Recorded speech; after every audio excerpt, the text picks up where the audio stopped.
Bienvenidos a nuestro primer episodio de PGC Consulting. Por fin se logró después de bastante tiempo, pero bueno, pues agradecer la presencia y en este caso de nuestro consultor senior Ramsés Caudillo. Y bueno, la intención tanto de este espacio el día de hoy es platicar sobre prácticas relacionadas al desarrollo organizacional, sobre todo orientado para ayudar a los negocios a impulsar sus resultados. Y qué mejor recibir, pues en esta ocasión, a un experto en la materia, nuestro consultor senior Ramsés Caudillo. ¿Cómo está, Ramsés? ¿Qué tal, Toño? Muchas gracias.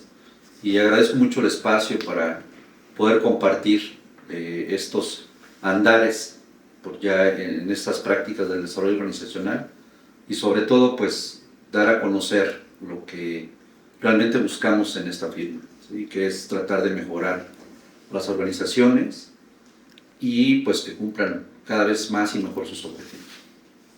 Bueno, pues ya son muchos años de experiencia en la materia y platícanos un poquito de manera general de esta experiencia que tú tienes, Ramsés. Sí, gracias, Toño. Mira, fueron ya 27 años. El próximo 1 de septiembre del 98 formalmente cumpliría los 28 años, donde se creó la primera firma. Pues que éramos unos muchachos quizá jugando o queriendo empezar a jugar en la consultoría. Y con este principio, pues empezamos con nuestras prácticas administrativas, con algunas prácticas de calidad, con algunas prácticas sobre todo de desarrollo de competencias, que en aquel entonces empezaban a oírse ese concepto. Después creíamos que nos hacía falta algo y conocimos el desarrollo organizacional. Yo paralelamente estaba trabajando como administrador en una organización y conocí el desarrollo organizacional a través de un consultor que me invitó a estudiar la maestría en desarrollo organizacional. Y cuando entré a estudiar la maestría, pues se abrió un mundo diferente, a ver las empresas de una forma sistémica y ver las empresas sobre todo de que cualquier acción va a tener una reacción. Y por lo tanto debes de planear y cuidar muy bien todas tus acciones para que las reacciones son lo que tú estás buscando. Entonces fue así como que incursioné. Esa firma fue absorbida o fue comprada por otra firma internacional y pues de una semana a otra de tener clientes locales, regionales, pues pasamos a tener clientes ya transnacionales o empresas nacionales. Entonces ahí empezó toda mi trayectoria y pues cada vez más aprendiendo y aplicando el desarrollo organizacional. Bien, muchas gracias, Ramsés. A pesar de ello, de que ya tiene el desarrollo organizacional, pues ya muchos años en práctica, me parece que hay mucha confusión en la materia sobre esta disciplina.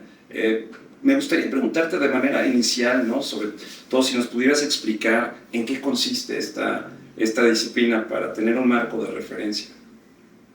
Fíjate que desde que di la primera clase en la maestría de desarrollo organizacional, vi que muchas expectativas de los estudiantes de las maestrías o cuando hablan de desarrollo organizacional se enfocan más a la parte del desarrollo humano, de solo pensar en lo humano, en las relaciones sociales, en las relaciones que generan las áreas de trabajo, los equipos y lo que afecta a las personas.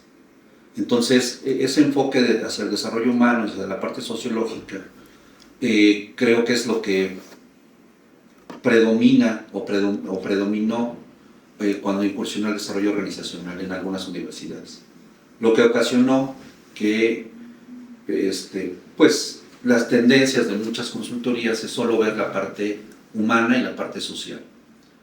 Pero el desarrollo organizacional no, es un enfoque o es una disciplina de la administración con un enfoque sistémico. Y cuando hablamos de ese enfoque sistémico, significa que no solamente es la parte social, sino también la parte de la estructura organizacional, de los procesos de trabajo, de las relaciones de poder y decisiones que existen, el control y manejo de los recursos, la tecnología que se utiliza, las condiciones de trabajo. Entonces, creo que esa es la diferencia entre el enfoque que tenemos nosotros aquí en la firma, de que nosotros tratamos de ver este modelo como un enfoque sociotécnico, es decir, no solo la parte social, sino también la parte técnica metodológica. Como el DEO nació a finales de los 60 o como una disciplina ya administrativa, pues se venía arrastrando desde las administraciones del enfoque del desarrollo humano. Por eso es que nace con esa confusión, pero poco a poco ha ido evolucionando, y el DEO pues es hablar de estrategia, es hablar de procesos, es hablar de estructura y hablar de cultura organizacional. Y qué bueno que lo mencionas, porque por ahí compañeros en áreas, por ejemplo, de recursos humanos o demás, te hablan de DO y lo vinculan a clima laboral, a capacitación, a reclutamiento y nada más, ¿no? Como lo que vendría siendo un pedacito de lo que es el DO. Pero bueno, en este sentido, con toda esta experiencia que tú tienes, ¿cuáles son los beneficios reales que tú has visto que al implementar estas prácticas de DO, pues se pueden generar como resultados tangibles en las empresas? Bueno, el primero es que los directivos van a tener un enfoque sistémico. Okay. Es decir, un enfoque integral de la organización, donde van a unificar o alinear los esfuerzos de cada una de las personas que trabajan en su empresa para el logro de los objetivos reales de la empresa. ¿Por qué? Porque el objetivo real de la empresa solo son dos, que es el superávit, y lo digo superávit porque no quisiera solo decir utilidades, porque el DO lo ha aplicado en hospitales, se ha aplicado en instituciones públicas, se ha aplicado en acciones civiles, que no buscan utilidades como tal, sino buscan realmente tener más ingresos que egresos para poder tener los suficientes recursos para lograr sus objetivos. Entonces, ese es uno de los principales objetivos. Y el otro, que es permanecer en el mercado. Y el permanecer en el mercado significa innovación, significa nuevos productos, significa nuevas presentaciones, significa tener presencia en otros territorios, significa exportar, significa muchas cosas, hacer crecer a la empresa. Entonces, esa es la primera parte. La estrategia tiene que ayudar a cumplir esos dos grandes objetivos. Y la siguiente pregunta es, ok, ya estoy definido, ya estoy alineado, ya todos saben lo que tienen que lograr. Ahora, ¿cómo lo vamos a hacer? En el cómo lo vamos a hacer viene otro de los beneficios, que es la definición, clarificación y sobre todo optimización de los procesos de trabajo. O sea, todas las operaciones que tiene que hacer una empresa son derivadas de un proceso. Es decir, una venta, una compra, una cobranza, un pago, un movimiento de almacén. O sea, todos esos movimientos o esos registros pues están basados en un proceso.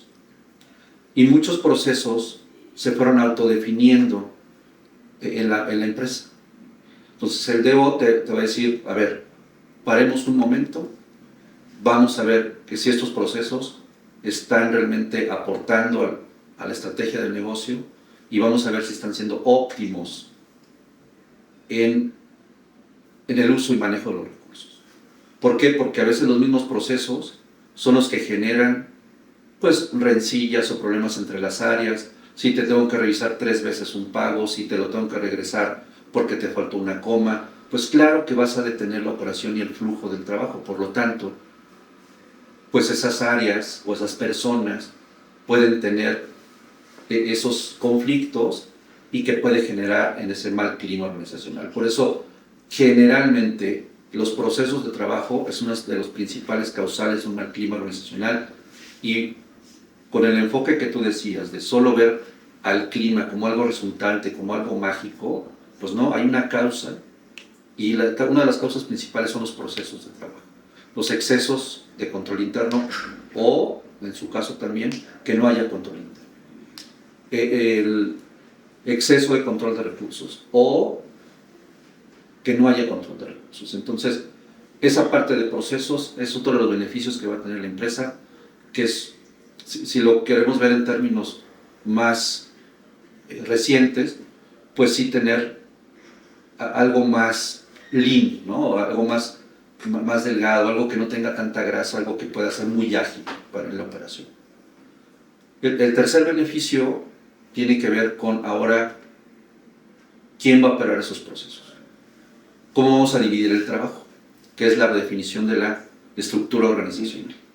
Entonces, en esa estructura organizacional, lo más importante es tener los balances de poder. Que esto es algo que siempre he defendido desde que di clase en posgrado esta materia de diseño organizacional, que sí hay ciencia atrás de hacer cuadritos, ¿no? De no solamente los organigramas se ponen a ver quién quiere trabajar con quién, ¿no? O sea, tiene un porqué, hay un balance de poder, hay una toma de decisiones, hay una separación de funciones que hace que sea lo más adecuado posible para la operación de los procesos. Entonces, la estructura organizacional te da, aparte de orden, te da la seguridad que tienes el número de personas adecuadas para realizar tu trabajo, ni más ni menos.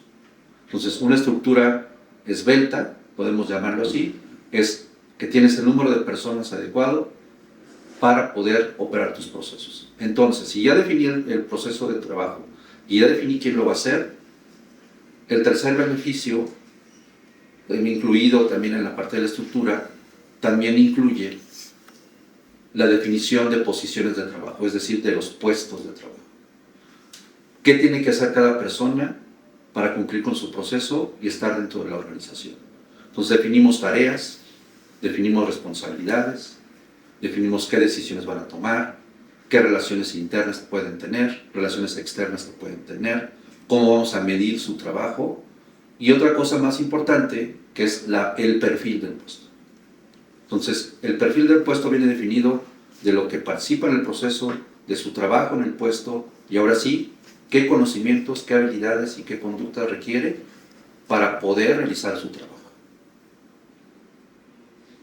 Y en este tercer beneficio también se incluye, ahora que creo yo que es uno de los principales componentes que pocos tocan, es los niveles de sueldos. Es decir, ya tengo el nivel de responsabilidades, ya tengo sus perfiles, ahora sí, ¿cuánto cuesta eso en el mercado? ¿Cuál es el nivel de sueldo que tengo que pagar para un jefe de almacén que tiene un almacén de 10,000 metros, que tiene 14 gentes a cargo, que su almacén vale 10 millones de pesos? ¿Cuánto le vamos a pagar para encontrar el perfil adecuado para esas labores? Entonces, ese es otro de los grandes beneficios que tiene la organización, tener los sueldos con base al mercado. Y por último, en este mismo tercer gran beneficio, son las políticas de trabajo, las reglas, el qué se vale, el qué no se vale, el qué hacer con un proveedor que llega tarde, qué hacer con un operador que toma algo que no debe, qué hacer con un operador que llega tomado. O sea, todo ese tipo de cosas que pueden quitar el tiempo o más bien desviar la atención de los directivos al estar resolviendo cosas y cosas y cosas y cosas todos los días. Entonces tratamos de quitarles a través de la definición de políticas esa delegación de funciones. La administración tiene esas grandes herramientas que es definir políticas. ¿Por qué? Porque a veces solamente le dicen en un curso a un líder, es que debes de delegar, pero nunca le dicen cómo. Y el gran cómo, pues es procesos, funciones y políticas. Entonces, ese es el tercer gran beneficio también. El cuarto beneficio es, ahora sí, la definición de una cultura organizacional. Es decir, cuáles son los valores y comportamientos que son válidos para mi empresa, que son apreciados por mí, que creo yo que deben de estar permeados en toda la empresa. Entonces, a través de los procesos de comunicación organizacional, a través de los procesos de incentivos, a través de los procesos de medición, ahora sí, del clima organizacional, pues podemos empezar a definir cómo está esa cultura, cuál es la percepción que tienen los trabajadores de qué tan importantes son ellos para la empresa y cómo estamos relacionándonos. Porque debe de haber ese equilibrio que debe de existir entre lo que busca la empresa y lo que busca la persona en un trabajo. Entonces, esa cultura generalmente está reforzada por los procesos de evaluación del desempeño. ¿Por qué? Porque en la evaluación del desempeño, en nuestro modelo, no solo incluimos las métricas, los indicadores o los objetivos, sino también los comportamientos y los procesos de mejora que puede tener una persona dentro de la organización. Entonces, creo que ahí están encerrados esos 4 grandes beneficios que puede tener. Y todo se va a encerrar en 2 grandes palabras, que es productividad y competitividad. Okay. Te agradezco, Ramsés, por este detalle. La verdad es impresionante el alcance que puede tener el desarrollo organizacional. Uno no se imagina que hasta allá llega, porque no estamos hablando de resultados únicamente del corto plazo, sino con toda esta estructura que se mete uno hasta las entrañas para hacer ajustes, pues uno busca realmente resultados también de mediano y de largo plazo a través de todas estas intervenciones. Sí, es que mira, desafortunadamente el DO, las empresas lo ponen a veces a cargo de las áreas de recursos humanos como un departamentito así chiquito y casi que es el de festejos, posadas y cumpleaños, ¿no? Entonces, creo que el enfoque de solo buscar la satisfacción del personal sí se queda muy corto. ¿Por qué? Por la falta de la visión sistémica de la organización. ¿Por qué? Porque la satisfacción del personal es un efecto de la buena o mala dirección de la empresa. Ok, y digo, una pregunta muy concreta. ¿Tú qué has visto que es el principal reto por el cual cuando se quiere implementar el desarrollo organizacional en una organización no sucede? Mira, yo creo que a lo mejor es lo más clásico, pero ¿por qué? Porque es lo que se repite más veces, que es la resistencia al cambio. Pero esa resistencia al cambio en algunas empresas es por una cosa y en otras es por otra cosa. La primera a veces es hasta por falta de información, porque tú le dices, oye, pues ¿cuántos clientes has perdido? ¿Cuántos clientes has ganado? ¿Por qué si ganas clientes? ¿Por qué pierdes clientes? ¿En qué territorio si vendes? Entonces a veces no tienen ni esa información para poder empezar a definir estrategias. Y empiezan a definir estrategias solo por feeling, solo por lo que me contó mi compadre, o solo por lo que leí en un libro, o solo por lo que escuché en algún lado. Entonces, ese miedo a tomar decisiones, ese miedo a definir rumbos, ¿por qué? Por falta de información. O también por falta de formación. ¿Por qué? Porque pues, la disciplina de tener una medición, la disciplina de tener reuniones de trabajo, la disciplina de tener que escuchar a las personas, la disciplina de ir metódicamente a visitar clientes. Eso es una de las cosas, ese cambio de trabajo, de pasar a algo que trabajaba yo como mi método, pasar a un método disciplinado. Esa es una de las principales resistencias. Y luego, pues la palabra cambio, en todas las empresas, pues genera miedo. ¿El miedo a qué? Porque pues ya dicen, ya llegó el consultor, ya llegaron el despacho, ya llegó los consultores, y ahí vienen, van a corrernos, ¿no? O sea, lo primero es que el proceso de cambio significa correr gente. ¿Por qué? Porque también es lo mismo, falta de información. ¿A qué vamos? ¿No? Pues vamos a mejorar las condiciones de trabajo, vamos a mejorar los procesos, vamos a mejorar la estructura, no vamos... El último de los casos va a ser cambiar de personal, pero siempre creemos que debemos de confiar en los que están ahí. ¿Por qué? Porque pues ya saben lo que hacen, ya, por algo la empresa está en el lugar donde está, por eso vende, por eso tiene clientes, o sea, no es mágico. Entonces, por eso creo que esa falta de información genera ese miedo del qué va a pasar. Y que en muchas ocasiones, al no tener la información, tampoco se tiene la participación de la gente. Una de las cosas que siempre hemos tenido claro es que si el personal no participa, más resistencia va a haber. Y la participación tiene que ver pues, con alguna medición de un clima organizacional, con alguna entrevista, con una verificación de cómo es el proceso de trabajo. Entonces, cuando empiezan a ver que estás basando el proceso de cambio en lo que están haciendo y que no es quitarlo, sino evolucionarlo, creo que esa es una de las resistencias que pueden vencerse más fácil. Que la gente participe, que diga, de las 10 cosas que está haciendo, 8 lo está haciendo bien, solo vamos a cambiar estas 2. Entonces, como que les da esa confianza de decir, ok, creo que el proceso de cambio va en un buen sentido. Entonces, esa resistencia al cambio, para mí es el principal factor. El miedo a romper mis hábitos, el de disciplinarme, el de hacer reportes, el de tener registros, el de ir a reuniones de trabajo productivas, el no perder el tiempo en algunas actividades que antes las hacía en 3 horas y ahora las puedo hacer en 1. Entonces, ese tipo de cambio de hábitos y cambio de disciplina, creo yo que es lo que hace que se nos resistan mucho.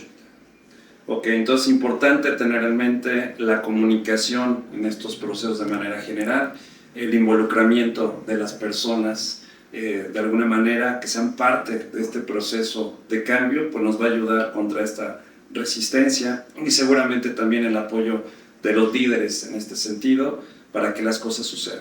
Y bueno, Ramsés, ya para no tomar tanto de tu tiempo, pero sí quisiéramos como pues un consejo de tu parte, sobre todo para aquellos jóvenes que de pronto tienen interés en esta disciplina o en estas disciplinas o prácticas de consultoría, pero no saben pues cómo empezar para poder desarrollarse como consultor. ¿Tú qué les dirías, qué les recomendarías que pueden hacer?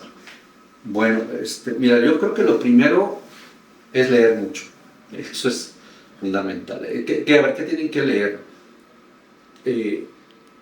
¿Cómo opera una empresa? Lo primero es, si vas a ir a atender empresas, pues tienes que saber qué hacen las empresas. Y para nosotros las empresas en este planeta, en todo el mundo, hacen 5 grandes macroprocesos. Todas hacen lo mismo, que es funciones de abastecimiento, funciones de compras, funciones de producción o generación de servicios, funciones de ventas o promoción o marketing, funciones financieras, porque pues todas manejan recursos, hay que comprar, hay que pagar cosas, y hasta ahorita gestión de personas, gestión de recursos humanos. Entonces, lo primero es entender, es como si tú vas a estudiar medicina, pues primero tienes que saber anatomía, o sea, cómo funciona el cuerpo, entonces, cómo funciona una empresa. Eso es lo primero que se tiene que entender, la operación organización, cómo opera una empresa. Y ahora sí, pues empezar si ya están trabajando, empezar a ver su área de trabajo, qué busca esa área, cuál es la estrategia, cuáles son los objetivos que tengo que cumplir, cuáles son mis indicadores, cuál es mi proceso, cómo lo estoy logrando, cómo estoy dividiendo el trabajo y cuál es el enfoque que tienen las personas que trabajan en esta área. ¿Es un enfoque a resultados, es un enfoque a cumplimiento, es un enfoque a desatender o hacer las cosas al último momento? O sea, ¿cuáles son los pensamientos o las actitudes predominantes en eso? Entonces, tratar de entender que la organización no opera mágicamente y que entiendan a mejorar esta manera de una microoperación para entender la macrooperación. ¿Sí? Entonces, lo primero es entender las empresas. Y luego, pues saber cuáles son las tendencias del mercado, qué está pasando en los mercados, cómo se mueve la economía, qué pasa con los productos, de dónde salen las materias primas, entender el flujo de mercancías, entender el flujo de los productos, esos principios económicos que todas las empresas es lo que buscan. Entonces, esa es para mí la segunda parte, economía, entender flujos económicos, entender la economía, entender qué pasa en los mercados. Y la tercera parte, sí, involucrarse en la parte del comportamiento organizacional. Las intervenciones que se hacen en el DO son de 3 niveles. El primer nivel, nosotros le llamamos así, son a nivel empresa. El segundo nivel es a nivel grupos, o a nivel áreas, o a nivel niveles. Es decir, todos los líderes, todos los operadores, todos los gerentes, o el área de almacén, o el área de recursos humanos. Entonces, Ese es el segundo, eso es la parte del comportamiento grupal. Y al final, lo que es el comportamiento individual, que son las de tercer nivel. Que esos más orientados hacia la parte de la psicología, que es más orientado más hacia la parte de entender el comportamiento de las personas.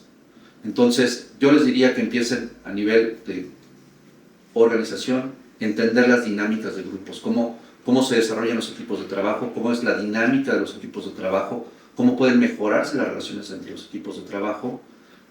Y ya por último, pues sí entender un poco de la psicología, pero solo entenderla.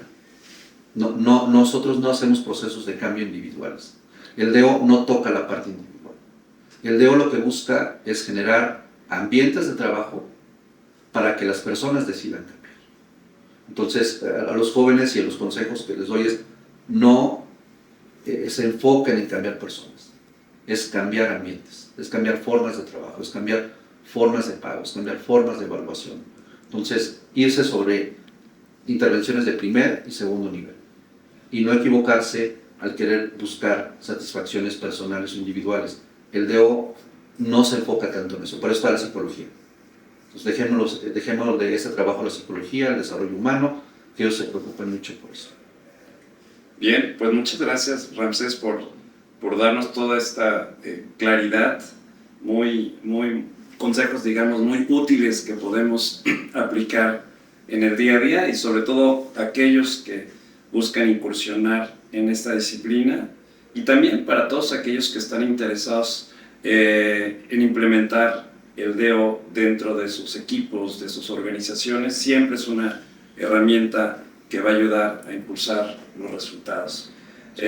Bueno, pues agradecerte tu tiempo del día de hoy y bueno, pues este es nuestro primer episodio de, pues en este caso de PGC Consulting, pero bueno, la intención es continuar con más conversaciones que sean útiles hacia las organizaciones, hacia los líderes y hacia los directivos. Sí, yo sí quisiera agregar algo de lo que estamos platicando, de qué tiene que pasar para que una persona pueda incursionar en el DO. Mira, yo siempre he creído que solamente hay dos fuentes de conocimiento, o leer mucho o viajar mucho. ¿Sí? Y cuando digo leer, pues es tener buenos libros, tener buenas referencias, revistas especializadas o algún buen sitio de internet, todo, empezar a entender qué pasa el mundo sin que lo tenga que vivir. Y si sí lo puedo vivir, si sí puedo viajar, si sí puedo conocer cómo hacen el trabajo en otras empresas, si puedo conocer cómo viven en otros lados, si puedo conocer cómo venden, cómo compran en otros ámbitos, en otros sectores, y lo puedo vivir, eso es lo que nosotros le llamamos visión estratégica. Y son las dos únicas fuentes de inspiración. O sea, no crean que la inspiración llega mágicamente, no crean que las soluciones llegan mágicamente. Cuando hablamos de estrategia, significa soluciones. O sea, ¿cómo voy a solucionar que la empresa venda más? ¿Cómo voy a solucionar que la empresa pueda permanecer en el mercado? ¿Cómo voy a solucionar que la empresa sea más rentable? Y eso no se logra con momentos de inspiración, se logra con bagaje, se logra con experiencia, se logra con leer, se logra con vivir o verlo en otro lado. Entonces, no hay momentos de inspiración mágicos. Todas las estrategias salen de algún lugar, es o porque las leíste o porque las viviste. Ese sería mi cierre y la verdad muchas gracias, espero haber sido claro y claro que nos vemos en los próximos. ¿Sí?